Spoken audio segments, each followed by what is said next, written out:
नमस्कार, स्वागत है आपका और मैं हूं आपके साथ सपना दीपक मतेशिया। बुलेटिन का आगाज करेंगे। दिल्ली की मुख्यमंत्री रेखा गुप्ता ने कहा, इतने सालों तक पिछली सरकारों के शासन के दौरान वे व्यापारी संगठन नौकरशाही और अव्यावहारिक नीतियों से परेशान रहे हैं। वे सीवरेज की समस्या से परेशान हैं। बड़े बाजार क्षेत्रों में, चाहे वे फिर करोल बाग हो, लाजपत नगर हो या फिर चांदनी चौक हो, शौचालय और अन्य प्रकार की समस्याएं हैं जिन्हें व्यापारी संगठन ने बताया। वे केवल इतना कह सकते हैं कि पिछली सरकारें दर्द का प्रचार करती थी। सीएम ने कहा कि कोशिश करूंगी कि इस दर्द का उपचार किया जाए। व्यापारी संगठन ने अपनी परेशानी भी बताई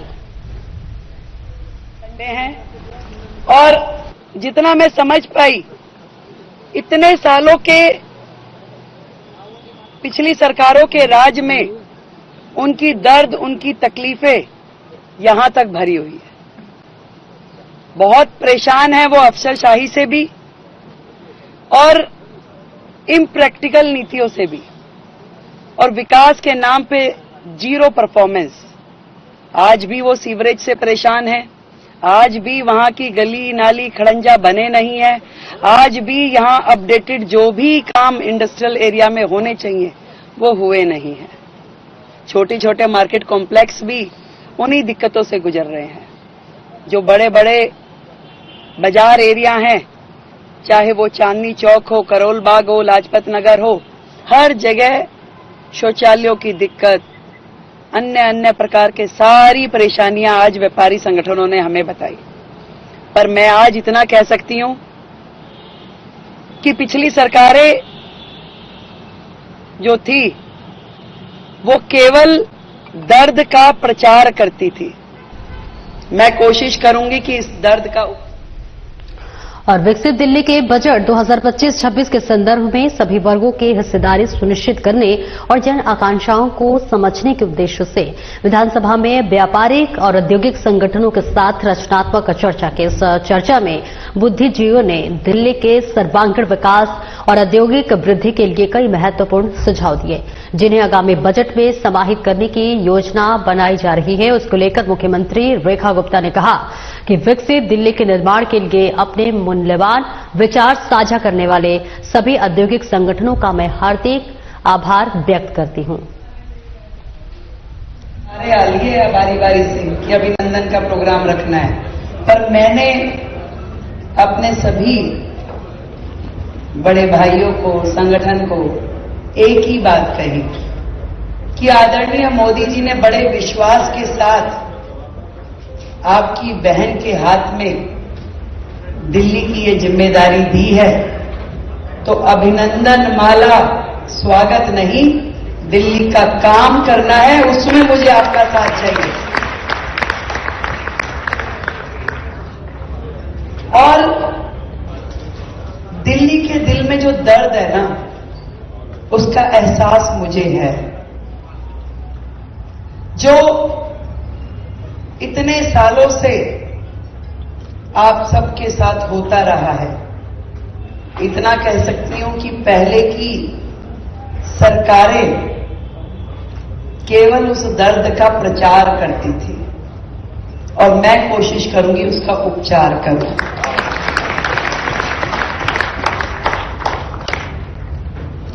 और आप सबको सुन के मुझे ये समझ में आया कि भाई क्वेश्चन जो भी हो, आंसर आप सबने एक ही दिया कि दिल्ली में जो सारी व्यवस्थाएं बिगड़ी हुई है, एक जंग लगा हुआ सिस्टम घिसट घिसट के चल रहा है, जहां अफसरशाही हावी है, परेशान करती है। मैंने वो डर व्यापारियों के चेहरों पे देखा है जब कोई अफसर, छोटा सा अफसर भी आकर के आपकी तरफ उंगली करके देखता है, तो डर वो मैंने आपके चेहरे पे देखा। कोई जरा सा नोटिस लगा जाता है तो कितनी परेशान होकर के आप लोग जायज होने के बावजूद भी उसके पेच में फंस जाते हो। वो डर मैंने आपके चेहरों पे देखा है। पर मैं इतना विश्वास दिलाती हूं, ये सरकार थोड़ी देर जरूर लगाई आपने बनाने में, देखो बनाई भी आप लोगों ने ही है, और बीच में जो गैप दिया वो भी आप लोगों के कारण है। पार्टियां तो आपने रामनिवास जी की भी बड़ी खाई हुई हैं, पर कोई नहीं। जब आपने ध्यान कर लिया कि दिल्ली इस तरीके से चल नहीं पाएगी और इसको सही हाथों में देना चाहिए, उसी दिन से शुरुआत करनी है। और दिल्ली में जितने भी हमारे एरिया जहां पे बड़े बड़े व्यापारिक हब है, बड़े बड़े औद्योगिक हब है, उन सबकी समस्याओं के समाधान के लिए केवल बातों में नहीं होगा, ना छड़ी घुमाने से होगा कि हमने छड़ी घुमा दी और हो गया। सही बात है, जब व्यवस्थाएं इतनी बिगड़ी हुई हो तो नए सिरे से शुरू करना होगा। और मेरी हालत तो कई बार ऐसी है जैसे वो सत्ते में सत्ता पिक्चर पे वो घर आती है ना हेमा मालिनी, जब कह रहे करूं तो शुरू कहां से करूं। पूरा का पूरा सिस्टम बिगड़ा हुआ है। अस्पताल में जाओ तो दिक्कत, स्कूलों में जाओ तो दिक्कत। आज सुबह मैं एक स्कूल में चली गई, वॉश बेसिन में पानी नहीं, टॉयलेट में पानी नहीं। प्रिंसिपल कह रही है मैडम पानी की व्यवस्था ना हमने दूसरी जगह की है। मैं कहा टॉयलेट यहां जाएगा, पानी वहां यूज करेगा। ये आपका मॉडल था एजुकेशन का, ये आपका मॉडल है हेल्थ का, जहां पे कोरोना के टाइम खरीदी हुई करोड़ों रुपए की PP kit, mask, ventilator, concentrators, डब्बा बंद होकर के नए अस्पतालों के गोदामों में पड़े हैं, इस्तेमाल नहीं हो रहे। ये इस्तेमाल था आपकी टैक्स की, पेमेंट्स का, राजस्व का, कि कहां पे करोड़ों करोड़ रुपए खराब हो रहे हैं कुछ नहीं मालूम। या तो वो नेता के घर जा रहे थे या गड्ढे में जा रहे थे या फिर अफसरों की जेब में, कुछ नहीं पता। पर मैं आपको विश्वास दिलाती हूं कि अब से दिया हुआ आप सबका राजस्व का एक एक पैसा ना गड्ढे में जाने दूंगी, ना किसी अफसर की जेब में, और ना कोई नेता लेगा। और वहीं दिल्ली के मुख्यमंत्री रेखा गुप्ता शालीमार बाग स्थित सेंट रोचियर पब्लिक स्कूल में आयोजित कार्यकर्ता समारोह में पहुंची, जहां मुख्यमंत्री ने कहा कि वार्ड नंबर 55 के कर्मठ कार्यकर्ताओं से मिलने का सौभाग्य प्राप्त हुआ। हमारे कार्यकर्ता केवल भाजपा के नहीं बल्कि दिल्ली की सशक्त आत्मा है। उनकी मेहनत और संघर्ष ही दिल्ली के विकास की सबसे बड़ी ताकत है। इनकी ऊर्जा और सेवा भावना ही है जो हमें विकसित दिल्ली के स्वप्न को साकार करने की प्रेरणा देती है। और दिल्ली में बीजेपी विधायक दल की नेता रेखा गुप्ता को मुख्यमंत्री बनने पर लगातार बधाइयां मिल रही हैं। बताते चले कि दिल्ली की मुख्यमंत्री रेखा गुप्ता ने अपने आवास पर लोगों से मुलाकात की और इस दौरान बड़ी संख्या में लोग उन्हें मुख्यमंत्री बनने पर बधाई देने के लिए पहुंचे।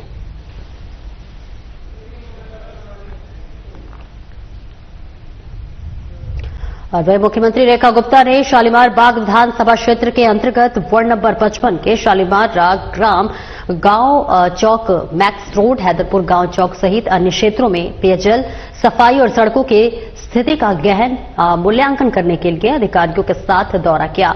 इस दौरान मुख्यमंत्री रेखा गुप्ता ने स्थानीय नागरिकों से उनकी समस्याओं पर बात की और उनके फीडबैक के आधार पर अधिकारियों को जल, सड़कों और गंदगी से संबंधित समस्याओं का त्वरित समाधान सुनिश्चित करने के निर्देश दिए। इस दौरान सीएम रेखा ने कहा कि हमारा उद्देश्य है कि दिल्ली के हर नागरिक तक सभी मूलभूत सुविधाएं उचित रूप से पहुंचे और इसके लिए हम निरंतर कार्यरत हैं।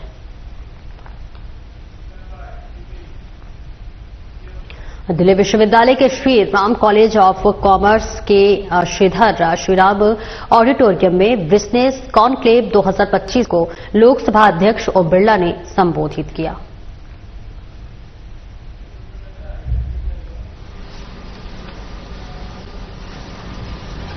की विरासत को हम देखते हैं तो उन्होंने अलग अलग क्षेत्रों के अंदर देश और दुनिया में नेतृत्व किया है और इसीलिए इस कॉलेज में पढ़ने वाला विद्यार्थी जब एडमिशन होता है तो उसकी महत्वाकांक्षा भी ऐसी होती है, उसकी विचार और सृजनशीलता भी ऐसी होती है, और उसके इमोशन भी ऐसे होते हैं कि मुझे एसआरसीसी कॉलेज में एडमिशन मिला है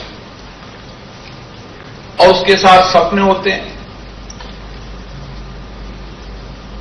और सपनों को पूरा करने के लिए आत्मविश्वास और जरूर भी होता है। विद्यार्थी जीवन एक ऐसा जीवन है जो चुनौतियों से भरा हुआ भी है,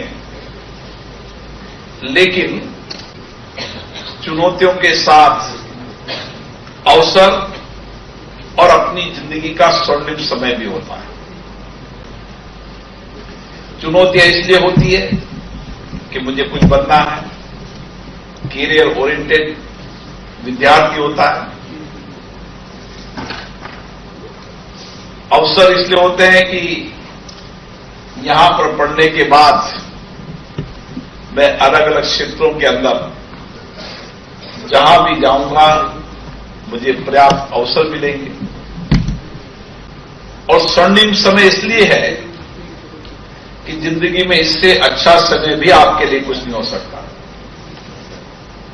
यही आपकी जिंदगी का सबसे स्वर्णिम और अच्छा समय है, जिस समय को आप अपनी जीवन की दिशा तय कर सकते हैं। मैं ऐसे, मेरी कहानी और जर्नी भी ऐसी है।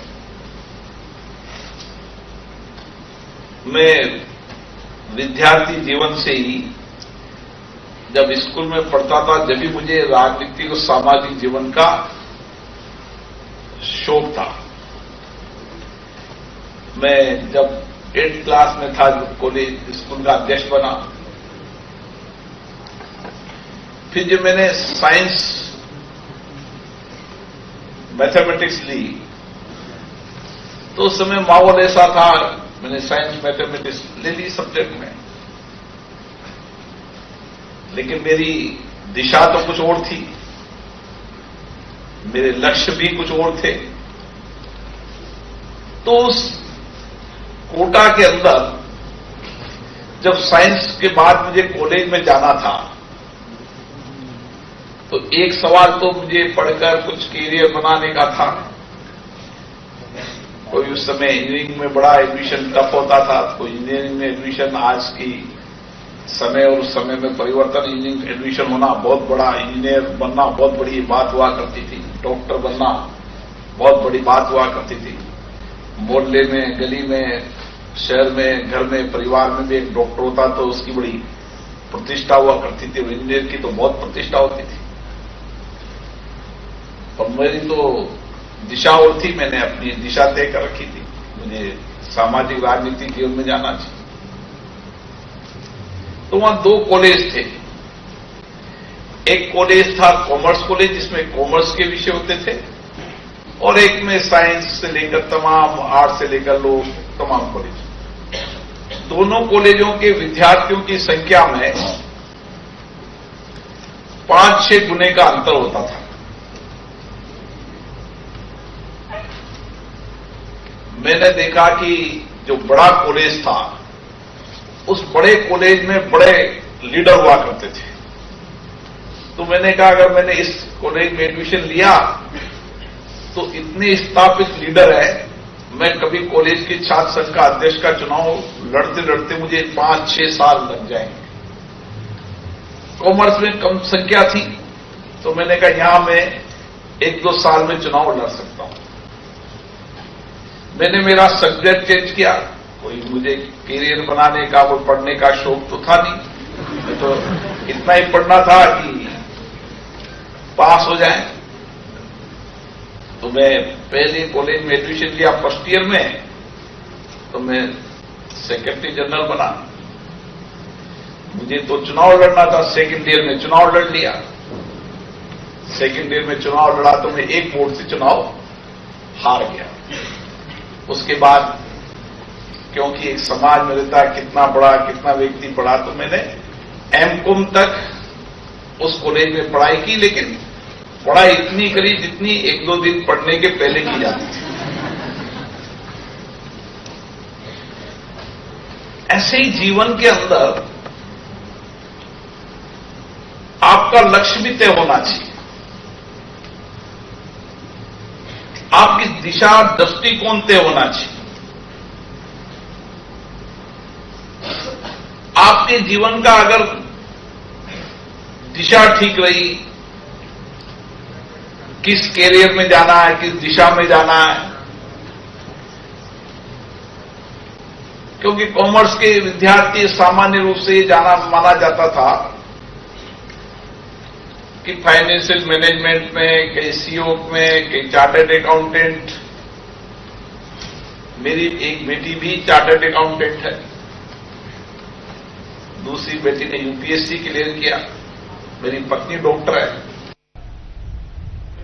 और केंद्रीय मंत्री मनोहर लाल ने वसंत कुंज में दौरे पर रहे। इस दौरान केंद्रीय मंत्री ने दिल्ली मेट्रो की टनल बोरिंग मशीन के सफल निर्माण स्थल का दौरा किया।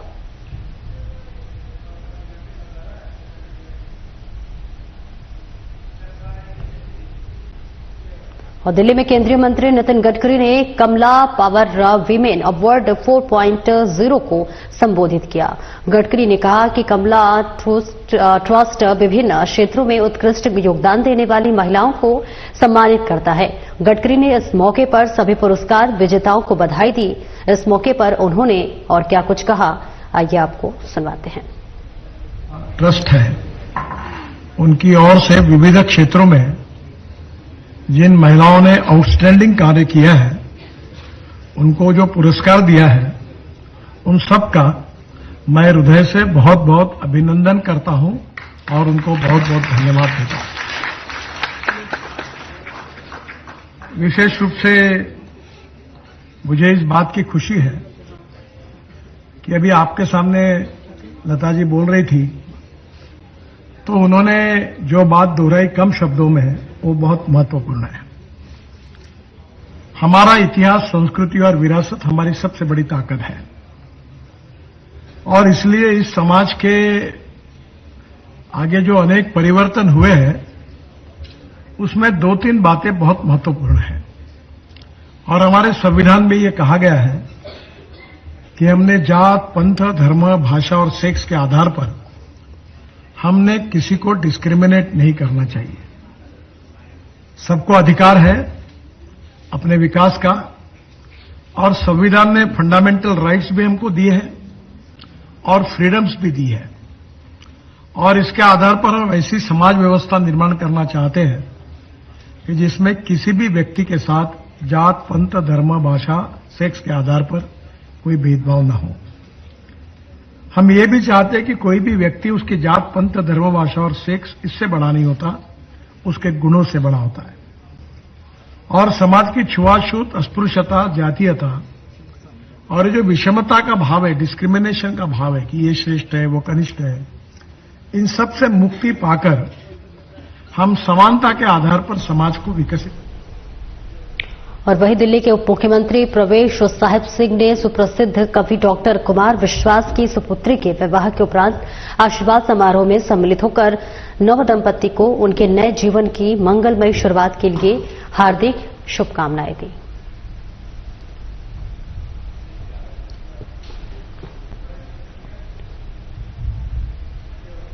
और दिल्ली के राष्ट्रीय महिला आयोग में इंडियाज गॉट लेटेंट विवाद को लेकर यूट्यूबर्स समय रैना और रणवीर इलाहाबाद का से पूछताछ जारी है।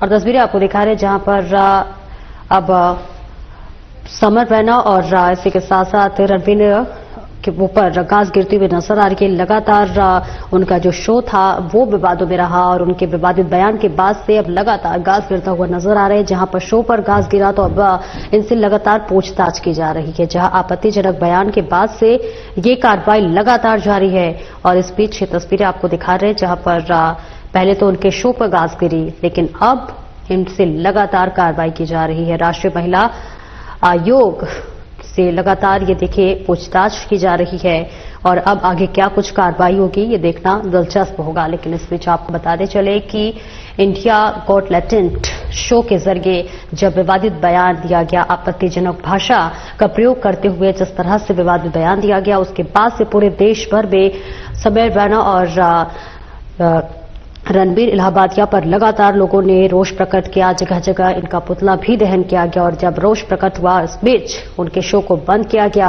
और फिर अब उनसे लगातार पूछताछ की जा रही है, कार्रवाई जारी है। तस्वीरें आपको दिखा रहे हैं जहां पर समीर राणा और रणबीर इलाहाबादिया पर लगातार उनसे पूछताछ की जा रही है और इस बीच ये बड़ा एक्शन उन पर होगा, जिसके बाद से उनके शो को भी बंद किया गया और उनसे लगातार पूछताछ की जा रही है। तस्वीरें आपको दिखा रहे हैं, ये तस्वीरें आप देख सकते हैं। लगातार उनसे पूछताछ की जा रही है और विवादित बयान के बाद से कार्रवाई भी होती हुई नजर आ रही है। और राजधानी दिल्ली के पीतमपुरा इलाके के आवारा कुत्तों का आतंक देखने को मिला है, जहां पर कुछ कुत्तों ने एक मासूम पर हमला कर दिया। आवारा कुत्तों के इस हमले में 3 साल का मासूम बुरी तरह से घायल हो गया। स्थिति यह बन गई कि उसके सिर में कई टाके भी आए हैं। दरअसल मिली जानकारी के अनुसार उत्तर पश्चिम दिल्ली के पीतमपुरा एचपी ब्लॉक में 3 साल का मासूम दिवांशु बीते बुधवार को सुबह के समय अपने घर पर गली में बाहर निकला था। घर से कुछ मीटर की दूरी पर ही उस पर गली में घूम रहे आवारा कुत्तों ने अचानक से हमला कर दिया। और देखिए तस्वीरें आपको दिखा रहे हैं जहां एक 3 साल का मासूम बच्चा कुत्ते का शिकार हुआ है, जहां आवारा कुत्ता लगातार गलियों में घूमता रहता है। और ये पूरी घटना कल की हम आपको बता रहे हैं, जहां कल यानी कि बुधवार को ये घटना हुई, जहां एक 3 साल के मासूम बच्चे के ऊपर आवारा कुत्ते ने हमला कर दिया, जिसके बाद बच्चे को गंभीर रूप से जख्मी हो गया, घायल हो गया, उसे उपचार किया गया और देखिए कई टाके भी इस बच्चे को आई है। ऐसे में आवारा जो कुत्ते हैं उनका आतंक लगातार जारी है। मासूम बच्चे को, मासूम जानवरों को, छोटे छोटे जानवरों को ये अपना शिकार बना रहे हैं और ऐसे में देखिए इसका शिकार अब एक छोटा 3 साल का मासूम हुआ है। देखो 4-5 कुत्तों ने पकड़ लिया, अकेले ही काट लिया, गिरा दिया था पूरा नीचे। 5 मिनट लेट हो जाते पूरा फाड़ देते। कितने बजे कब की बात? सुबह 7 बजे की कल की। अभी बच्चे को क्या पकड़ा गया? लोगों ने पकड़ा है, तो एमसीडी के हवाले किया गया या नहीं किया गया? एक कुत्ता पकड़ ले गए, बाकी 116 नंबर से मना कर रहे थे कुत्तों ले जाने के लिए। तो वो जो कुत्ते ने काटा है क्या वो गली में घूमता है या किसी का पालतू है? जी गली में घूमते हैं, वो खाना वाना भी वही देते हैं 116 साइड में ही। और बांग्लादेशी रोहिंग्याओं के खिलाफ दिल्ली पुलिस ने शुरू कार्रवाई कर दी है, जहां पर बताते चले कि शहर में अवैध रूप से रह रहे बांग्लादेशी रोहिंग्याओं के खिलाफ पुलिस ने कार्रवाई शुरू कर दी है। कार्रवाई के दौरान पुलिस अधिकारियों ने संगम विहार और अन्य इलाकों में दस्तावेजों की जांच भी शुरू कर दी है। भाई गरीब आदमी हूँ, हम लोग आधा करने मांग रहा है, ये मांग रहा है, देखा वो एक बात है, कहाँ का है देखा बस यही बात है। नहीं जी सर, बांग्लादेश का भी नहीं गया, हम लोग यहाँ करके भाई यहाँ चिंता हुआ खवा उस पर क्या कर हम लोग कुछ नहीं मालूम भाई। अभी आया देखा क्या बात है, क्या करना है देखा लोग बस यही देखा है। हम लोग बांग्लादेश देश की नहीं है, बता देखा दूंगा, कोई बात नहीं, सब है अभी देखा नहीं, अब दिखाऊंगा। क्या क्या मांगा है? मांगा है, आधार कार्ड मांगा है, पैन कार्ड मांगा है, बस यही मांगा है। पुलिस में कुछ नहीं बताया, बोला आ जाओ, अपना अपना आधार प्रूफ लेके आ जाओ, ठीक है यही बोला बस। अपना प्रूफ लेके आने के लिए बोला। नहीं बांग्लादेश नहीं गया, यहाँ 30 साल हो गया हमारा। मैं जब आया था 18-19 साल का था, अब यहाँ 50 साल उम्र है मेरा। नहीं रहता उनको और भी पहले 3-4 बार आधार कार्ड हमसे मांग के ले गया। अभी कुछ बोला नहीं, सिर्फ बोला जो प्रूफ लेके आ जाओ। फिलहाल इस बुलेटिन में इतना ही। नमस्कार।